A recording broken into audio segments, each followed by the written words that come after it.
Anat Shenker-Osorio, don't buy it. The trouble with talking nonsense about the economy.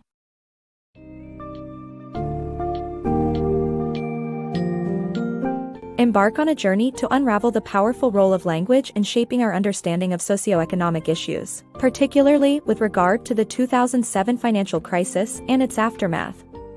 Don't buy it. The Trouble with Talking Nonsense About the Economy, by Anat Shenker-Osorio, offers valuable insight into the world of metaphors that dominate our discourse and internalized beliefs about the economy. Discover how conservatives effectively use these linguistics tools to frame economic debates and how progressives can counteract them to advocate for change.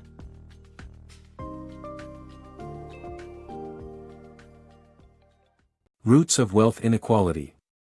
Wealth and income inequality have been plaguing society long before the 2007 financial crisis. In the previous decades, real wages remained stagnant despite soaring corporate profits and economic productivity. Consequently, wealth gravitated toward the top, with 84% of U.S. wealth owned by merely 20% of the population. Inequality negatively impacts societal happiness while diminishing consumer expenditure, an essential factor for economic growth. The financial crisis further exacerbated the situation by elevating the proportion of households experiencing zero or negative net growth from 18.7% in 2007 to 25% in 2009. The numbers rose to 40% for African American households.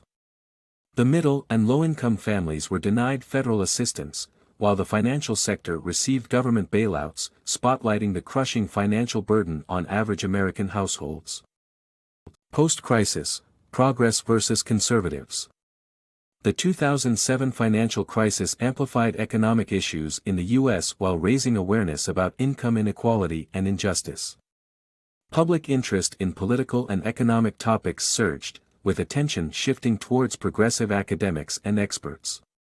President Obama's 2008 campaign and subsequent victory reflected a desire for change and fairness. However, conservatives ultimately prevailed in the post-crisis debate, arguing that government interference caused the crisis and only deregulation and tax cuts could solve the issue. This viewpoint resonated with voters during the 2010 midterm elections, leading to Republicans regaining control of Congress and the rise of the Tea Party movement. Despite public anger and the prominent presence of progressive voices, substantial change remained elusive in the wake of the 2007 financial collapse. Power of metaphors. We frequently use metaphors to comprehend complex ideas, such as the economy, because our brains are naturally wired to simplify abstract concepts by connecting them to tangible entities. However, the metaphors we choose aren't neutral, they can heavily influence our understanding of reality. For example, when crime is described as a beast, people tend to support aggressive law and order tactics, while framing it as a virus leads to favoring prevention measures. These subconscious connections between metaphors and real-world solutions demonstrate the profound impact our language choices have on debates and decision-making. Metaphors shape economic debates. Metaphors hold immense power in shaping our understanding of economic policies. For example, conservatives often refer to the economy as a living organism, using terms such as recovery and fragile to describe it post-financial crisis. This language aligns with core neoliberal principles, such as an economy healing itself without intervention. Additionally, conservatives often frame economic discourse with moral undertones, implying that wealth is gained through virtue and hard work, while poverty results from laziness. This narrative has been pervasive in conservative arguments against increasing social welfare benefits. The potency of metaphors in manipulating public opinion highlights the need for an equally strong progressive counternarrative. Reframe, revive, reclaim. Conservatives have skillfully convinced the public to adopt their economic viewpoint, while progressives lag behind. To regain ground, they can use the metaphor of a car to illustrate the importance of government intervention and steering the economy. This imagery presents the economy as a vehicle that aids individuals on their financial journey and emphasizes the need to remove barriers that unfairly hinder progress. Using expressions like different starting points and carrying more baggage helps convey the idea that with government involvement, everyone can overcome obstacles and succeed in their personal financial pursuits. Progressives often find it challenging to articulate their economic beliefs as convincingly as conservatives. A potential solution: envision the economy as a car, with phrases such as "stuck in a rut" or "needs a jumpstart" illustrating the need for government guidance and intervention. This compelling metaphor presents the economy as a vehicle for individuals to fulfill their financial dreams and traverse their economic journey. Progressives can argue for the importance of removing hindrances by demonstrating how some have unfair starting points or carry extra baggage. Such descriptions call for government action to ensure everyone has a fair chance to succeed and prosper.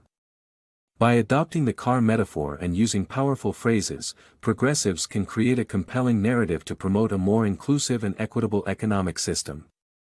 Progressive language pitfalls. While well-intentioned, progressives often use language that unintentionally aligns with conservative viewpoints. The term crisis is commonly used but can inadvertently imply an unexpected, temporary event not requiring intervention. This fails to convey the progressive perspective of economic events resulting from misdeeds or oversight, and the vital role of government in preventing future catastrophes. Instead of crisis, using terms like economic blunder or damage could better contextualize the message. Additionally, financial reform may imply that the current financial system will remain intact, indirectly supporting existing neoliberal principles. To advocate for significant change, expressions like financial overhaul or consumer protections would better convey a fundamental shift towards a more equitable system. Unmasking passive voice pitfalls. The passive voice used during economic discussions can be misleading as it tends to erase accountability and often leads to victim blaming.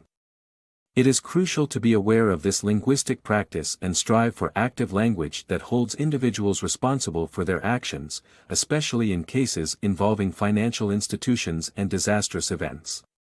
Irresponsible CEOs and traders played a significant role in the 2007 financial crash, yet accountability remains elusive. This avoidance of responsibility could be partially attributed to the frequent use of passive voice in economic discussions. Phrases like, "the unemployment rate rose," or "the dollar fell," illustrate this point.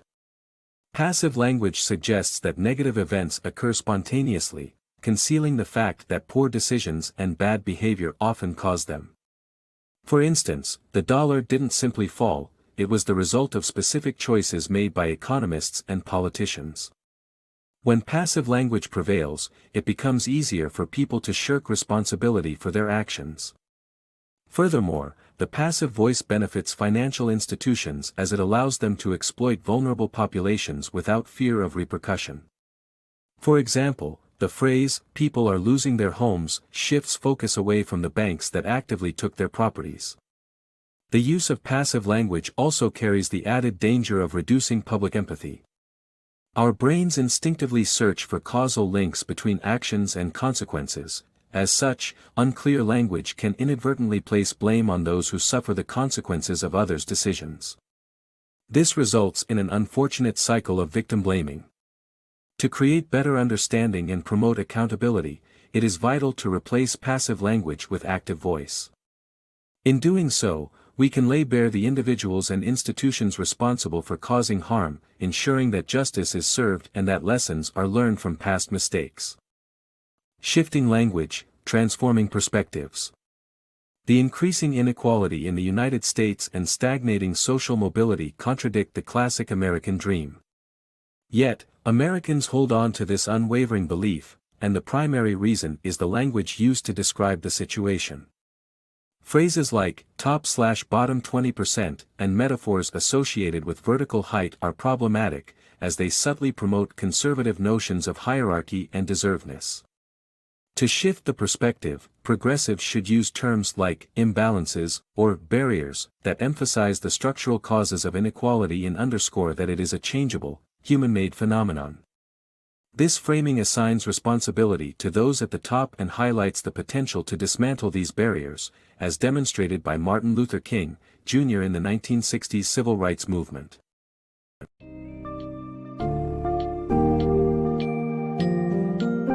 In conclusion, Anat Shenker-Osorio's "Don't Buy It. The Trouble with Talking Nonsense About the Economy" highlights the significant role of language in shaping our beliefs surrounding economic inequality and socio-political issues.